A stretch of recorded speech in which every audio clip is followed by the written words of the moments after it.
come a bit of a surprise to you, but he wants to do tax credit project. So the hour of 6 p.m. has arrived. A call to order this regular meeting of the Finance, Organization, and Personnel Committee. The meeting is being broadcast live on the City of Keene YouTube channel and channel 1302. The video is also streamed on the city's website. It's posted on the website by the end of the next business day, barring any technical difficulties. Copies of the printed agenda are available in the wall pockets just as you enter the meeting rooms. The public and other city councilors will be recognized to ask questions and make comments on the agenda item under discussion. After being recognized, all remarks are to be made through the chair. I'll not recognize an individual a second time until everyone who wishes had a chance to speak. Anyone who wishes to address the committee is asked to go to one of the microphones in the room and identify themselves by name and address prior to speaking. And written comments from the public will be accepted at the city clerk's office until Tuesday at 1 p.m. The minute taker participates remotely. Committee members, please be sure to turn on your microphones when speaking. And if the minute taker is unable to hear, they will ask for you to speak louder. And if we forget to turn on our microphones, we'll hear from the voice in the ceiling. We have a quorum. We're ready to go. Energy and Climate Committee recommendations.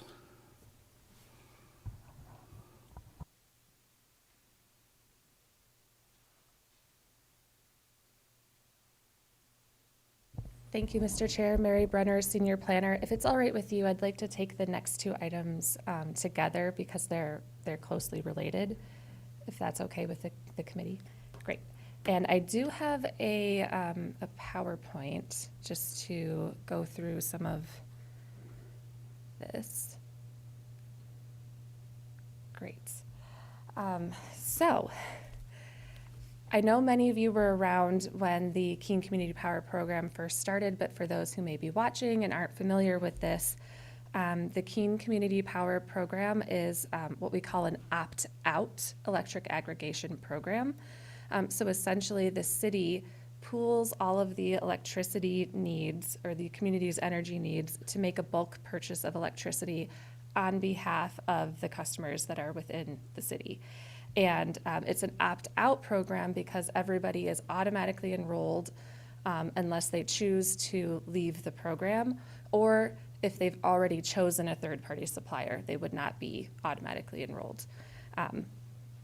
And the program is managed by the city's community power consultants. We have two different companies that have teamed up to work with us. One is called Standard Power. They're a New Hampshire company, and the other company is Good Energy. And we actually have, I believe we have a representative from Good Energy with us tonight on remotely, Patrick Roach. So he's available for questions.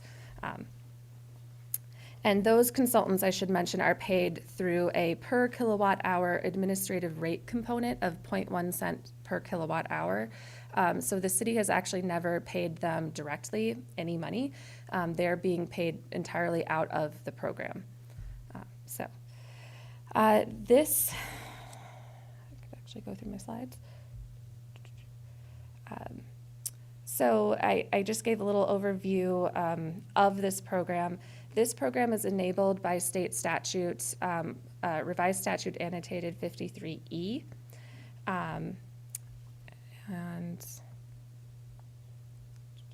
One of the reasons, well, actually the main reason why the city first became aware of this program or this option in New Hampshire was when we were looking into ways to achieve our renewable energy goals that had been adopted by City Council. If you'll recall, back in 2019, the City Council adopted a goal to transition to 100% renewable electricity by 2030, which is coming up fast, and then 100% renewable energy for transportation, heating, and cooling energy by 2050. And it's a pretty ambitious goal. And so when we started looking at ways to achieve that goal, particularly the electricity goal, community power came out as one of the options that are out there that seems like a really good fit for Keene. So this program is part of Keene's larger effort to transition to 100% renewable energy.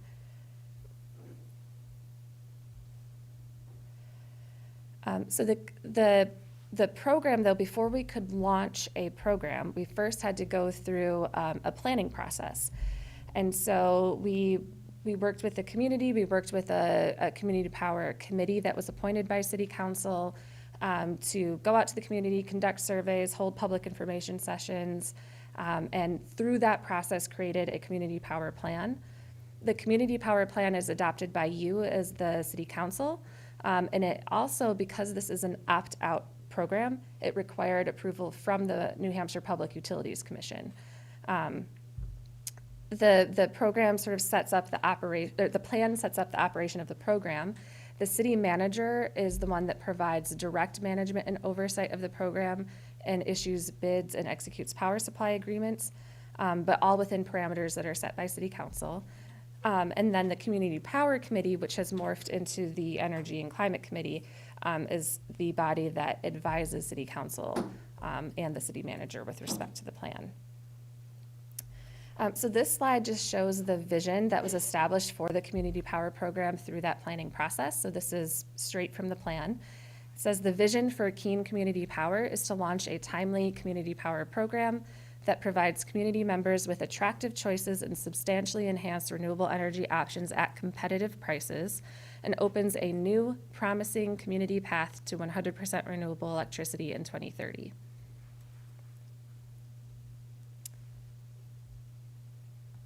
And this slide shows the product offerings that we have through the program today. The program launched in June of 2023 with fixed pricing for 30 months. So it runs through December 2025 meter reads. And we have currently 4 options that we offer. There's the Keene Standard, which is the default option. This adds 10% extra renewable energy above the state minimum. So currently that's 25% total, or sorry, 35% total, 25% for the state minimum plus the 10% extra. And it's, you'll see the cost there at the bottom, it's 11.47 cents per kilowatt hour. And then we have, and that's the default, so that's the option that people are automatically enrolled in. And if they want to choose a different option or leave the program, they have to choose to opt out. These other 3 options are optional, so people have to choose to opt into them. So the next one is Keene Basic. This one just meets the minimum requirements of the state for renewable energy, which was 25% in 2025. It costs 11.1 cents per kilowatt hour. There's a couple of options that add more renewable energy. So there's one called Keene 50, which has a total of 50% renewable energy in the mix, hence the name, and that costs 12.05 cents per kilowatt hour. And then we have another opt-up option called Keene 100, which adds renewable energy to total 100%, and that costs 13.9 cents per kilowatt hour. And I should mention that all of the additional renewable energy that's added into the program comes from New Hampshire Class 1 renewables.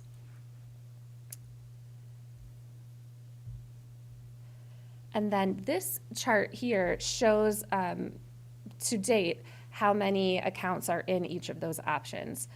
So we have 7,132 accounts that are on the Keene Standard option, which makes sense. That's our default. That's 93% of the accounts. And you can see at the bottom how many renewable energy credits that equates to. The Keene Basic option, we had 317 people who chose to enroll in the Keene Basic option, which is about 4% of the accounts. There's the Keene 50, which only has 59 accounts, which is less than 1%. And then the Keene 100 with 173 accounts, or about 2%. And I do want to mention that this program is having an impact. We've avoided, to date, roughly, I think as of last month, we've avoided over 6.4 million pounds of carbon dioxide, which is equivalent to 6,700 barrels of oil. So that's great. So that was all just the background on the program and kind of where we are today. Moving forward, I mentioned that the prices that we currently have run through December. And so we're already looking to go out and getting ready to go out to bid for that next phase of the program. So the city manager asked the Energy and Climate Committee to take a look at some options and get back to you all and to the city manager's office with their recommendations for the next iteration of this program. And so the Energy and Climate Committee met in January, and they discussed this and heard a presentation from the consultant, which those slides were included in your packet. And then at the February meeting, the group discussed it further and made some specific recommendations that I'm going to go through now.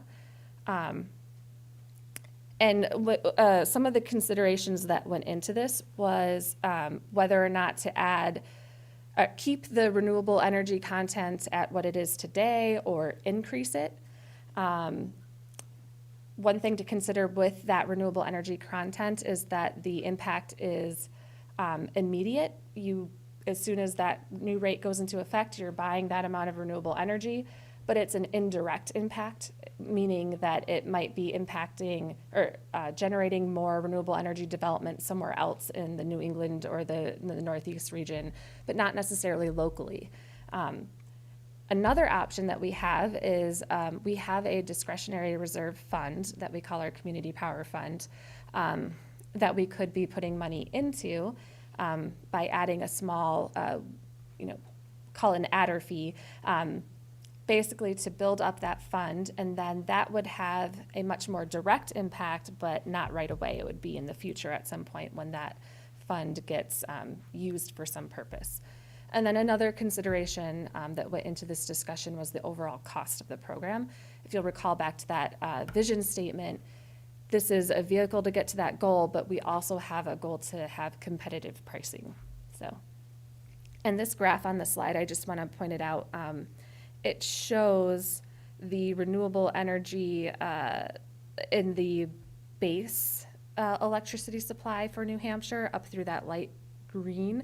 And then the darker green is what our program added through our default option.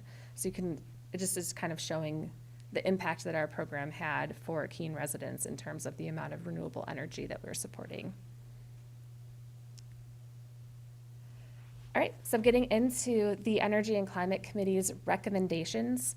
They are recommending that we go down to 3 options or 3 product offerings instead of 4. We would have our standard product, which is the default, and then we'd have an option that's cheaper.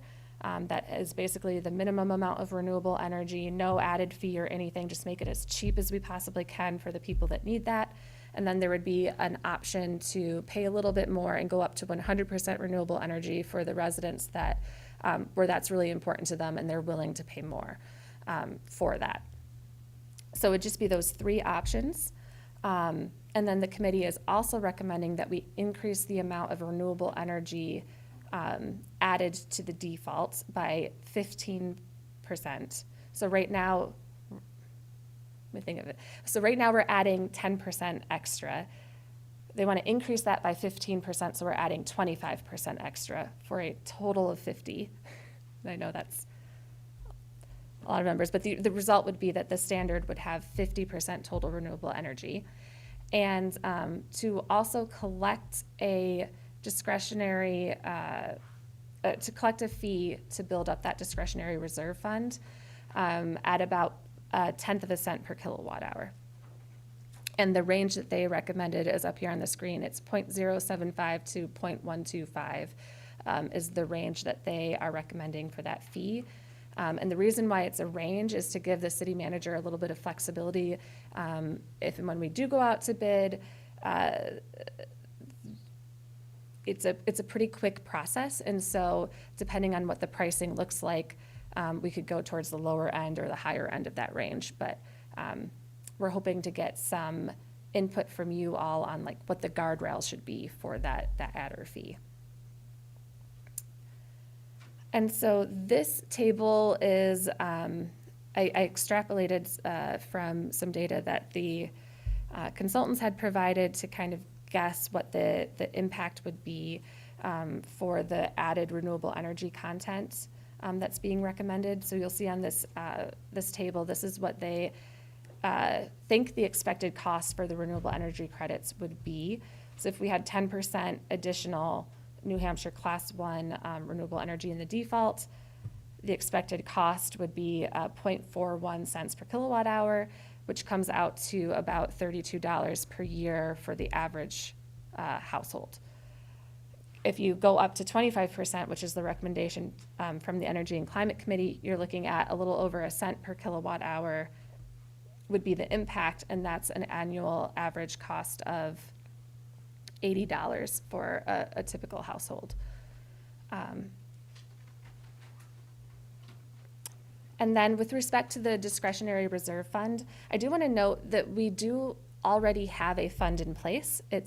We've been putting money into it from a virtual group net metering agreement with, I think it's through Standard Power and the Mini Wawa Hydro Dam over in the town of Marlboro. So I checked with purchasing, and they said that we have about $75,000 in the fund already.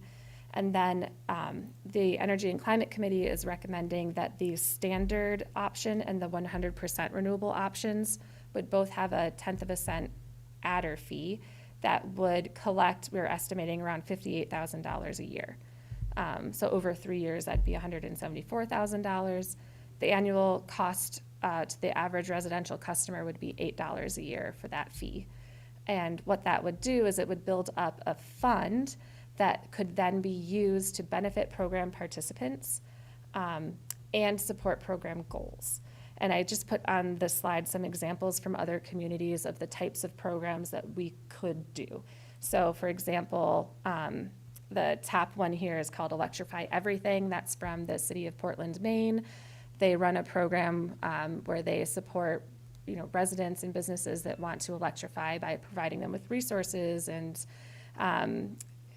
giving them rebates on different things. So they have a whole program.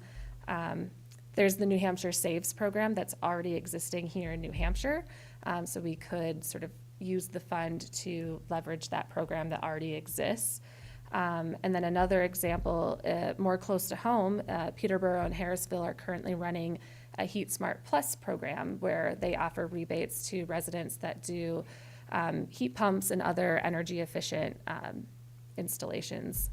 And so the Energy and Climate Committee, in talking through whether or not to have an adder fee and what it would be used for, they're recommending something more similar to these types of programs because with the thought that the fund would be used to help residents and businesses who are participating in the program to reduce their energy costs. So yes, we're collecting a fee from them, but it's coming back to them in such a way that it will hopefully help them recoup those costs and reduce their overall energy use. That is in our energy plan that was adopted in 2021. The primary goal there is the first step is to reduce all of your energy use as much as possible. And so that's kind of where all of this came from. And so then that sort of brings me to what we're proposing as amendments to the energy plan, or to the community power plan. Because the Energy and Climate Committee is proposing this fee, and we think it's a good idea. There's other communities in New Hampshire that have done it and are, and the PUC has approved communities that collect a fee.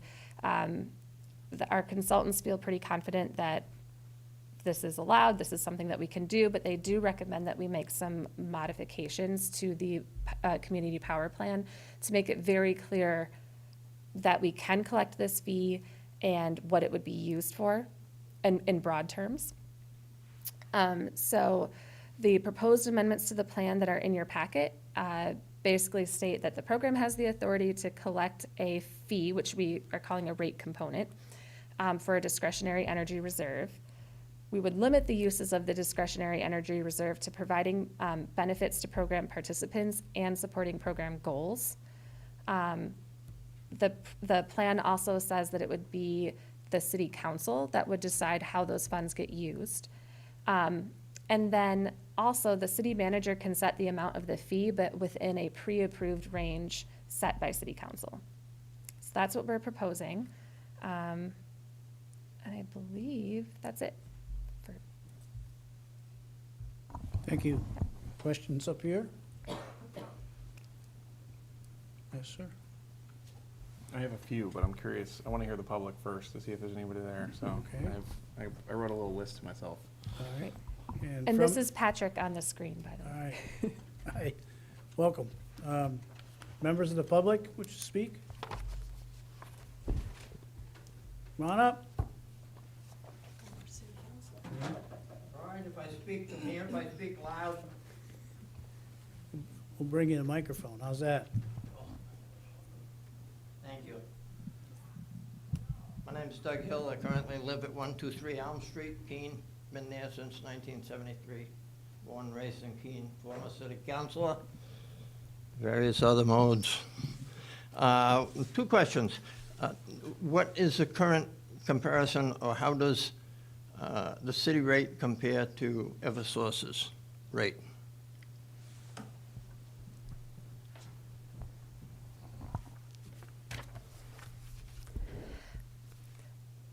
Mr. Chair, I'm actually going to see if Mr. Roach knows the exact rate. I think it's somewhere in the 8 cents range. Is that correct? 8929. Yes, yep, 8929, and Keene's default with the 10% additional is 11.4 cents.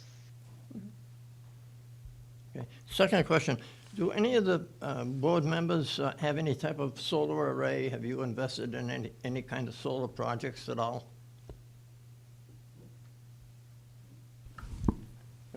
I've got a slate roof. They don't let me. I'm afraid of heights. My understanding is one or more of the city councilors have invested in solar. And do you have any information relative to that? Or?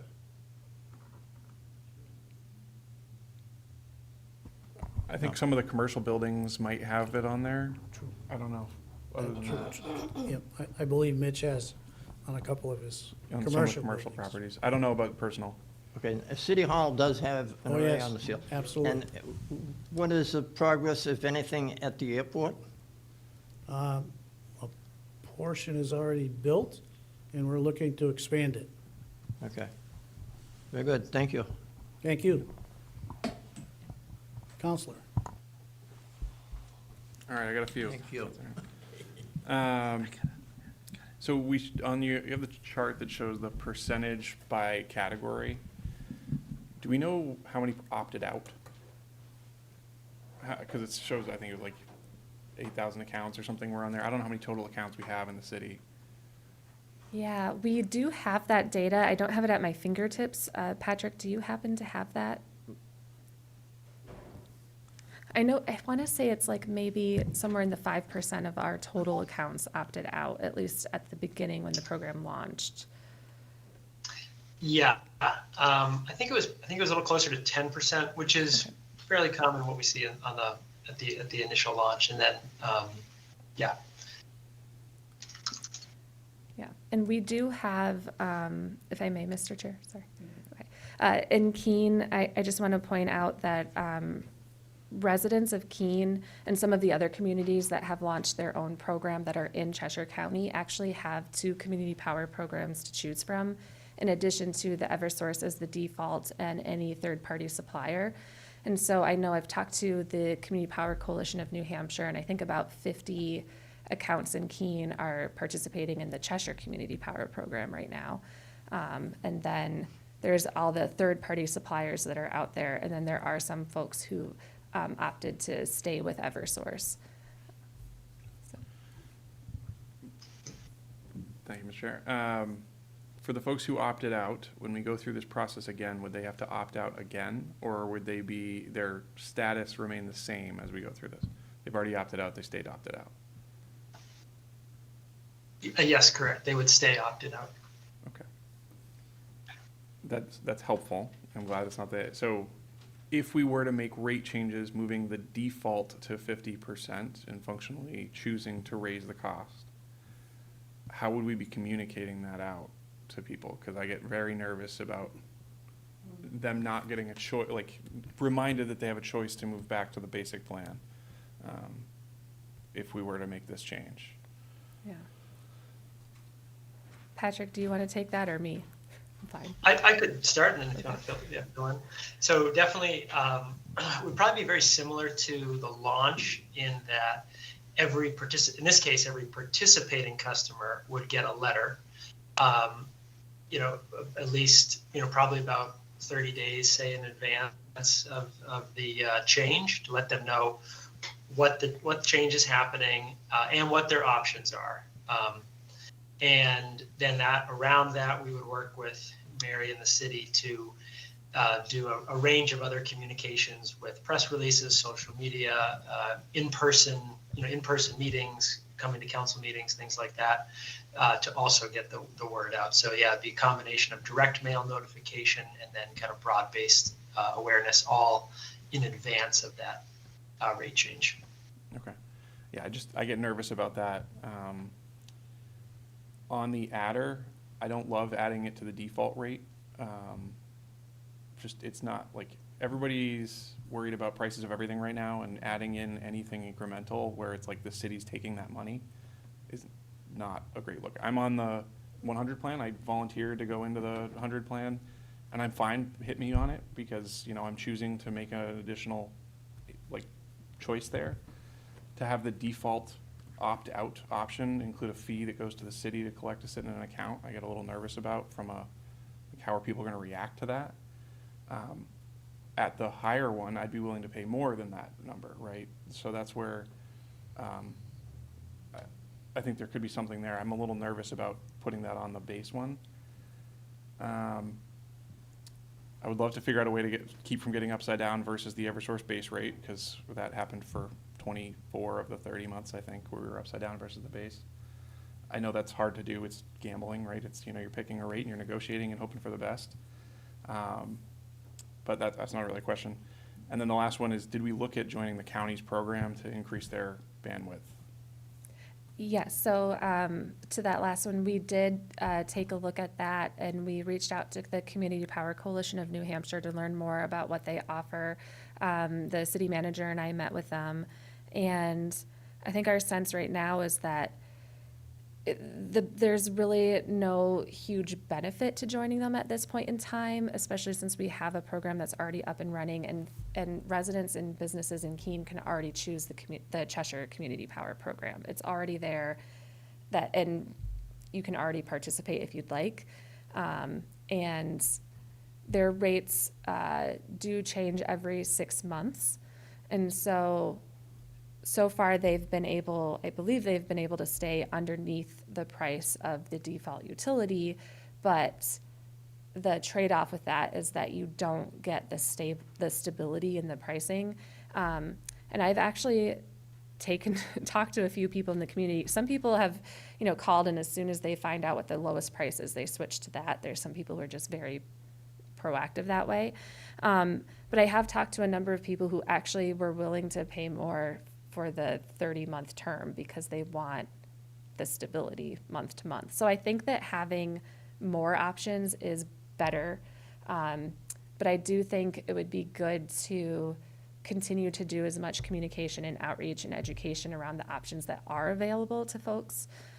Because we're lucky and keen to have multiple options to choose from.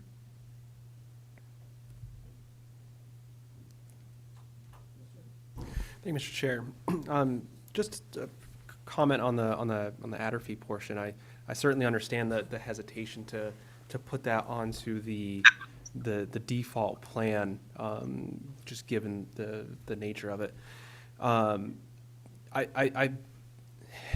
It's important, though, that we continue to build up the resources here in our local community, especially where we don't know what help we're going to be getting from the state or the federal government going forward on this type of project. It's important that we, as a community, are taking the initiative to find ways to better our infrastructure here in town, our energy efficiencies here in town. And I think it's just super important then that if we do go along with the adder fee, that we just make sure that we're very vocal and visible about the programs that we put, and that we vigorously go after improving the energy efficiency and the energy costs of the people that are on the program. Because the whole intent is for that money to go back into the community.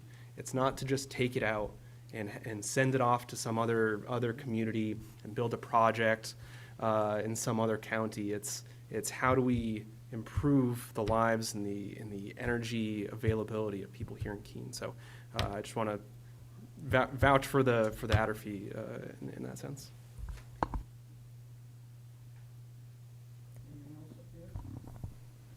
You are?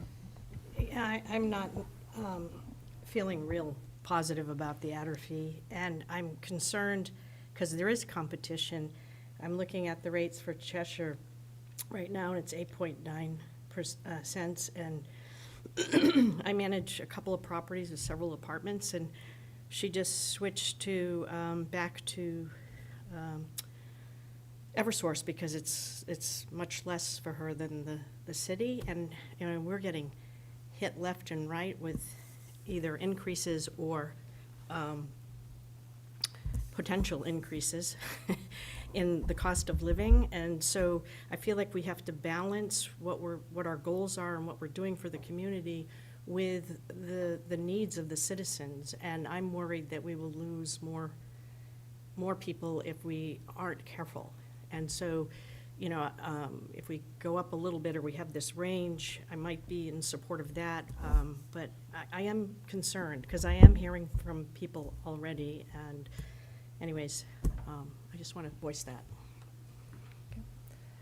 Please. Thank you, Mr. Chair. I just want to go back really quickly to the numbers that I had for the increase in cost. This is something that the Energy and Climate Committee was discussing about the extra cost associated with a fee versus the renewable energy content. One thing that you could consider, the fee, as I mentioned, 1/10 cent would only add an average of $8 a year, and it's only 1/10 cent. The recommendation from the Energy and Climate Committee to add the 25% renewable energy would add a little over a cent. So it's and would be a cost of about $80 a year to an average household. So that could be an area, if you want to give the city manager some direction on pricing and making sure that we're having competitive rates. I don't know, I'm just throwing out ideas out there, that if you wanted to have the adder but maybe go a little bit lower on the renewable energy content, that could be a way to balance out the cost. Thank you.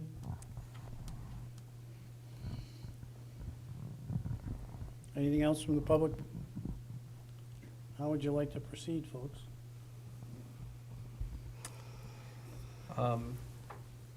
I personally am a little partial to the recommendation that came out of the committee, of course. I think both recommendations are valuable. I do really like just at least the 25, 50, 100%. I think it's good to have a more simplified plan. I think it's really important that the default goes to 50%. As the senior planner had mentioned before, that 2030 goal of getting to 100% is the next negotiation cycle, right? So we want to be careful of not going up enough this time, because we would then have to make an even bigger jump next time to try to get to the council's stated goal. I'd be interested in hearing more about maybe some adjustments from the other counselors if they so do, but I personally think the recommendation coming out of the committee is a good one.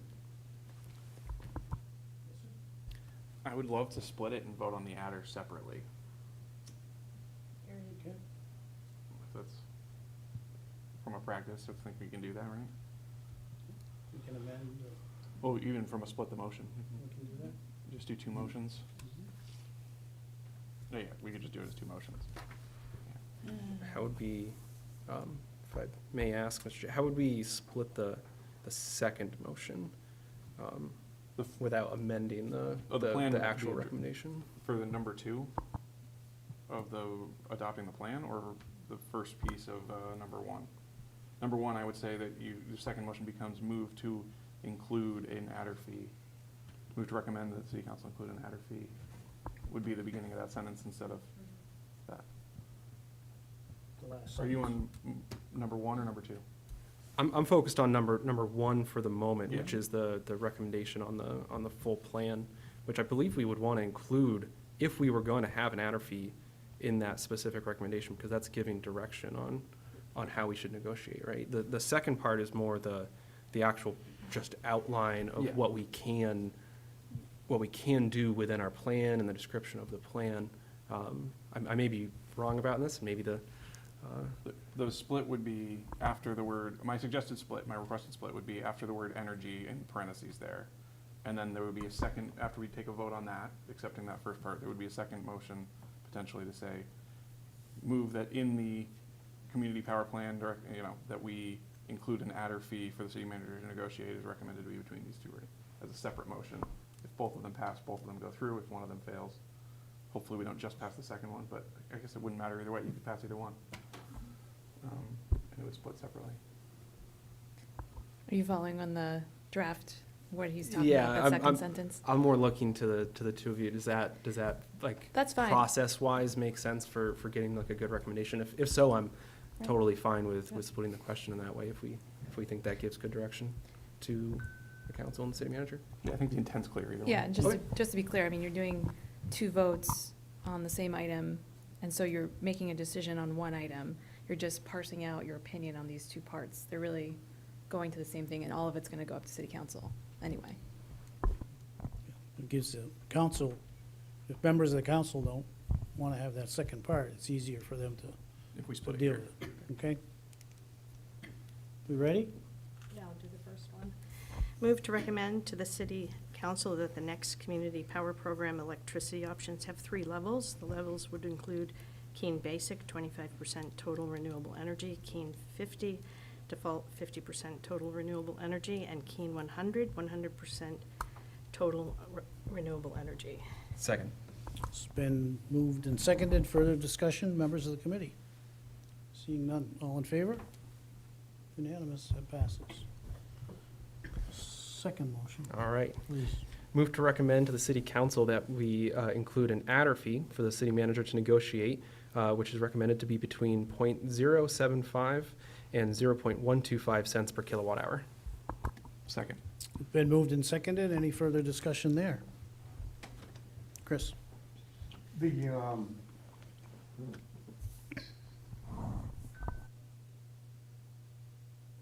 have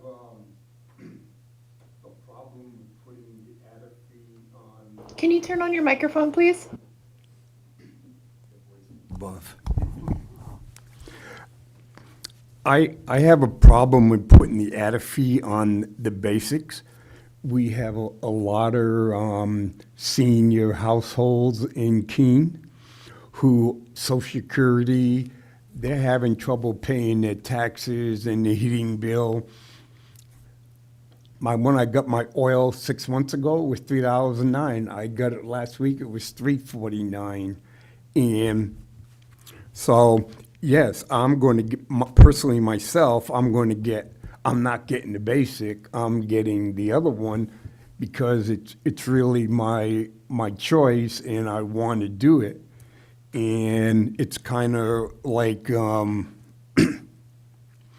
how do you turn companies green? Make them profitable. And we just got too many people that all these different pennies really matter just to cover the basics. Thank you, Mr. Chair. Just a point of clarification as well, and this may just be a terminology piece, is the intent for this is not to actually apply it to the Keene Basic. The lowest plan would not have this adder fee. It would Okay. only be the 50 and the 100. So if cost is the Okay. most important thing, you'd still be able to go down to the base and not have the adder fee applied. Okay, I missed that. That's okay. Okay, yes. But thank you, Chair. For clarification, though, the default that people are enrolled in is the 50, which would include it. So if you don't know how to opt out, Yeah. or you have not opted out, you would get the adder fee in the way that it's phrased.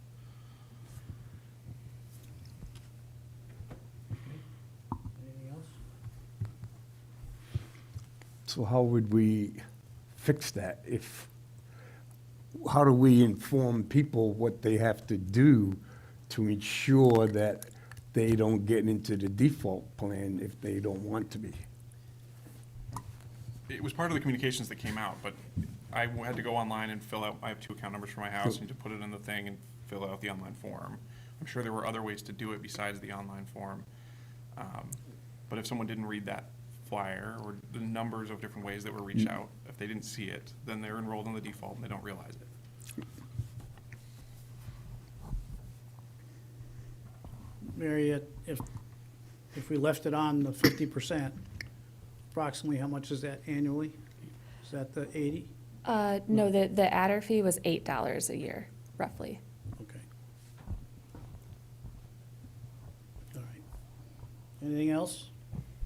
Yes, ma'am? I just think these are really unpredictable times, and there are a lot of people on fixed incomes in our community that probably aren't even in this program, and I'm worried about losing some that are in it. And so I just feel like we have to balance. It's like we have this vision of what we want to be, but it's a very small handful of people that are participating and wanting to see those changes, like 400 or 500 out of a city of 23,000, or maybe even like 8,000 have signed up. But I just think that we have to keep in mind that it's not it's not easy for people. And so I want to be conservative moving forward. Okay. Well, we have a motion on the floor, do we not? And it's been seconded, so. Ready for a vote? All in favor? Those opposed? 3-2. Goes forward. Thank you. Mary, you have the rest of it? You're gonna pass the motion for the plan? Oh, For the second one, I can try to take a stab at number 2. I think it's the same because we Right. passed the recommendation as it was. So move to recommend adopting the Keene Community Power Plan with the amendments shown in the draft dated February 10th, 2025. Second. Moved and seconded. Any public comments? Seeing none. Any comments, further comments up here? Thank you, Mr. Chair. I'm trying to find my spot. I did have a question for the senior planner. There was a small amendment to the intent of part of the plan that included electrification and transportation sectors. yes. And I was curious about the electrification piece makes sense, but the transportation piece, I was wondering how the community power plan ties into transportation goals. Yeah, so this goes back to the overall vision of this program helping us reach our overall energy goals. And so based on the recommendation from the Energy and Climate Committee, I believe there was mention of, people could use this as a rebate for a vehicle charging station or a heat pump, so it goes into electrification. That would also support the heating, cooling, and transportation renewable energy goals. So there's a tie-in with the electrification piece, and then, but where it came from was the overall energy goals of getting to 100% renewable energy by 2050. Okay. All right. All in favor? Anyone opposed? No, it's unanimous. Thanks, Mary.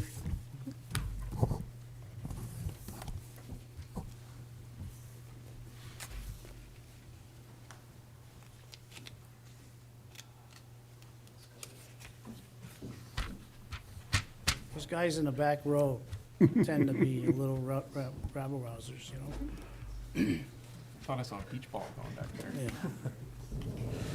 Yeah. Thank you, Mr. Chairman. Andy Bohannon, Deputy City Manager. So before you tonight is a request to utilize some of the unfunded balance, up to $60,000, related to the Brian A. Mattson Recreation Center ADA ramp that was part of the CDFA Community Center grant or loan that we received. And we've just been working that project. and unfortunately, we came a little short. The bids came in way higher than we had anticipated.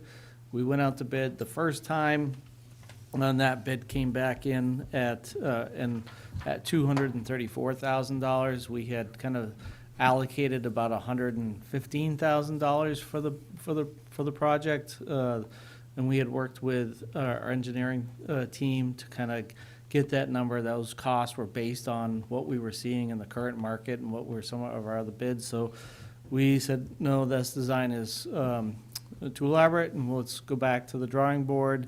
We did that. We went back out to bid. We received a low bid of $180,000 on a very basic design. So the ramp will start in the upper corner of the recreation center in the front by the staircase. This come back down and elbow back right down into the flagpole area. So not something very elaborate, but just aesthetically pleasing and would be very functional. But we're short, and so that's why we're here before you tonight. We had gone out, you received a donation last week for $10,000 from Savings Bank of Walpole, which was greatly appreciated.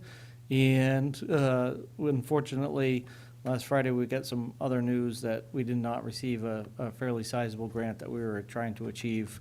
That would have been good news for you, that would have reduced this amount in half, but we weren't successful in that bid. So asking for up to $60,000, and then if we do receive any of the other donations that I have requested throughout different organizations, then we will certainly be bringing those forward and reducing that for you. We did receive a donation for $250 from the local Elks Club, which you'll receive at the next council meeting, but we'll need a few more of those checks, so.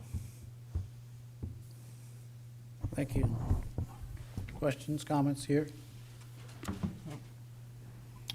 It was similar to, I know you guys are going to have to continue to look for folks, but if somebody wants to put their name on the side of it in exchange for a big discount for the construction, I don't, you get creative. We're willing to work with any contractor. Yeah, that's what, if somebody wants to bring the rate down. I was going to just text somebody that I know is working on capital grants in the area to figure out if they had one that would work for this, but I don't know if that'll work. Well, I'm willing to talk with anybody. Members of the public? Motion here somewhere. Move to recommend adopting the, wrong one.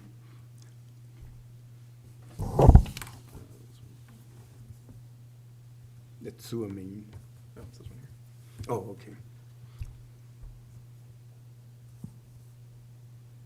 Okay. Move to recommend the adoption of Resolution R-2025-04. Second. Yeah, you Moved and seconded. Any further discussion? All in favor? No one's opposed? Unanimous. Thank you. Thanks, Andy.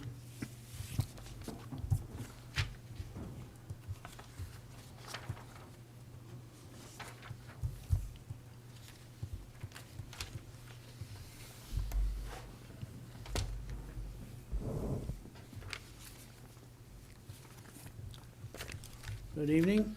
Good evening. For the record, Brian Ruff, city engineer. You have two underground items here. I do. Very important. Engineers like me really geek out on these type of projects, so very exciting for me. The background on this is in 2022, the city applied for and obtained a Clean Water State Revolving Fund grant through DES in the amount of $1 million, a little over $1 million, $1,030,000 for the scope of construction services for the rehab of the city's existing sewer mains. The locations were identified as part of two programs. One was done in 2015 to identify infiltration and inflow from the city's sewer, and the second in 2019 from a sewer main assessment management plan. So a lot of planning's gone into this to get us to this point.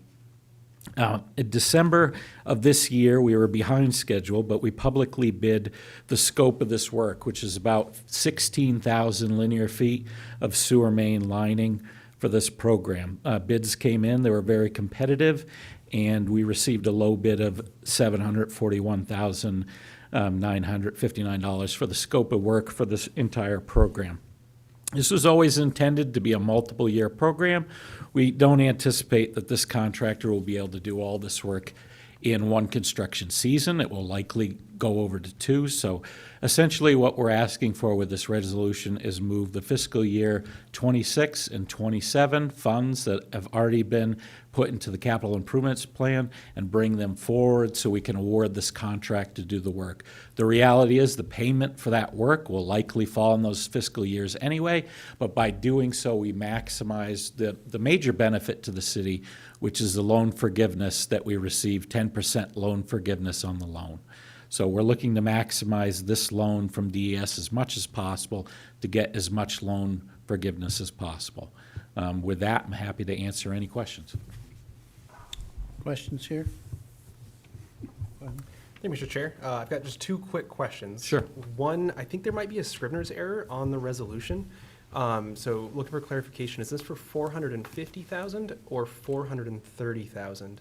And then the 430,000 seems to be missing a zero as well. So that's the first question. And then the second question would be, do you have an understanding of the areas that we'll be completing as part of this project and a part of this specific funding?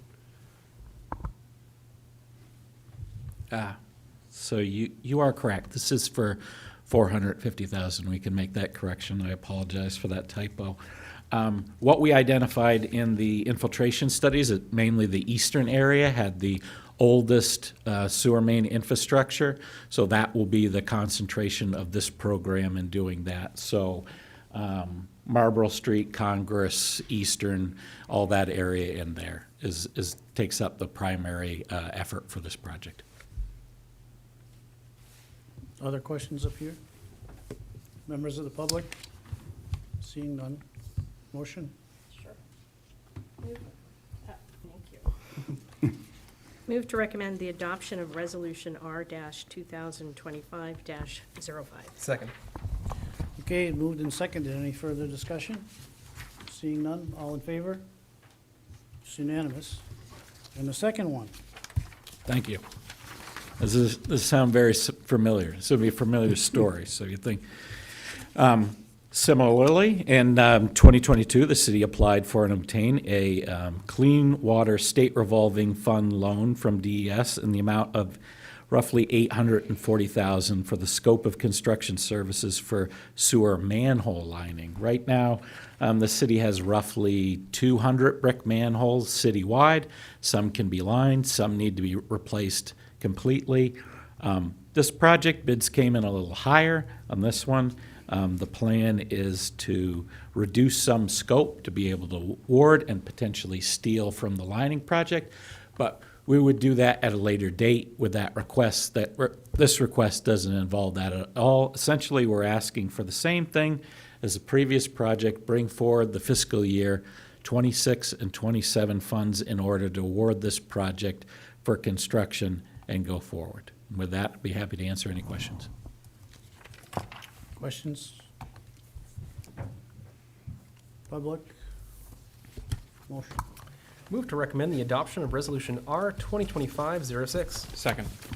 Moved and seconded. Any further discussion, committee? Seeing none. All in favor? No one's opposed. Unanimous. Thank you. So you're going to give us a demonstration when you start lining those sewers. For sure, definitely. I look forward to it. Yeah. I'd like to see how that happens, you know. We could have you out there firsthand if you'd like. Not a problem. We'll pick a unique one for you, and we'll do a field trip. All right. We're adjourned. Thank you.